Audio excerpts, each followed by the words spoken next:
नंदगांव का एक मोर प्रतिदिन भगवान श्री कृष्ण को रिझाने की कोशिश करता था।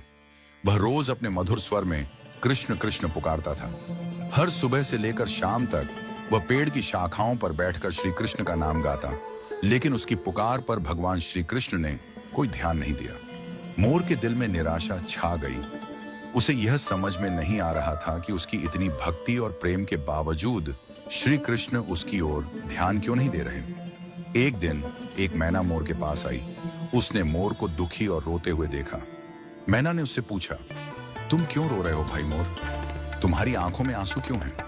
मोर ने अपनी व्यथा सुनाई और कहा, मैं इतने दिनों से श्री कृष्ण को पुकार रहा हूं। हर दिन मैं कृष्ण कृष्ण का नाम लेता हूं, लेकिन श्री कृष्ण मेरी एक बार भी सुनने नहीं आए। मैना ने मुस्कुराते हुए मोर को एक रहस्य बताया। उसने कहा, तुम्हें पता नहीं है क्या, श्री कृष्ण की कृपा सीधे प्राप्त नहीं होती।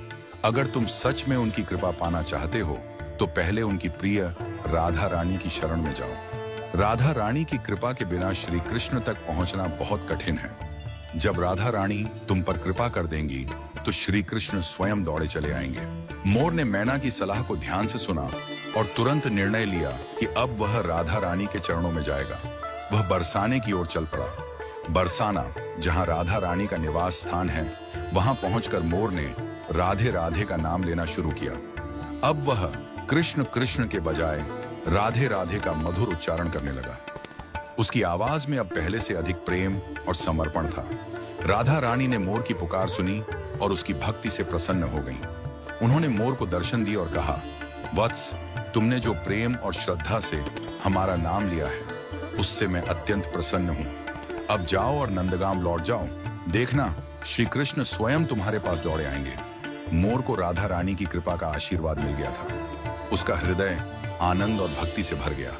वह खुशी खुशी नंदगांव लौट आया और वहां जाकर पुनः गाना शुरू किया। लेकिन इस बार वह राधे राधे का जाप कर रहा था। उसकी आवाज और भी मधुर और भावपूर्ण हो गई थी। जैसे ही मोर ने राधे राधे का जाप शुरू किया, एक अद्भुत चमत्कार हुआ। भगवान श्री कृष्ण, जो अब तक उसकी कृष्ण कृष्ण की पुकार पर नहीं आए थे, इस बार तुरंत दौड़े चले आए। वह खुशी खुशी मोर के पास पहुंचे और उसे अपनी गोद में उठा लिया। श्री कृष्ण ने मोर से प्रेम पूर्वक कहा, अरे प्यारे मोर, आज तुमने वह नाम लिया है जो हमारे लिए सबसे प्रिय है। राधा का नाम सुनकर हम स्वयं को रोक नहीं सके और तुम्हारे पास दौड़े चले आए। राधा का नाम हमारे लिए सबसे पवित्र है। श्री कृष्ण ने मोर से आगे कहा, तुमने हमारे कानों में राधा का नाम गूंजाया है, इसलिए आज से हम तुम्हारे ऋणी हो गए हैं। अब से तुम्हारा पंख हमारे मुकुट का हिस्सा बनेगा। यह कहकर श्री कृष्ण ने मोर के सुंदर पंख को अपने मुकुट में सजा लिया। तभी से मोर पंख श्री कृष्ण के मुकुट का एक अभिन्न अंग बन गया। यह कथा हमें एक गहरा आध्यात्मिक संदेश देती है। राधा रानी का नाम केवल उच्चारण मात्र नहीं है, बल्कि यह प्रेम, भक्ति और समर्पण का प्रतीक है। जब कोई भक्त राधे राधे कहता है तो वह राधा रानी की कृपा को प्राप्त करता है और श्री कृष्ण की कृपा भी स्वतः मिल जाती है। श्री कृष्ण के लिए राधा का नाम सबसे प्रिय है।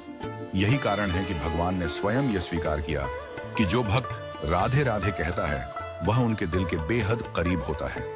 आज भी जब कोई व्यक्ति वृंदावन या बरसाने में जाता है तो वहां का हर गली कूचा राधे राधे की गूंज से भरा होता है।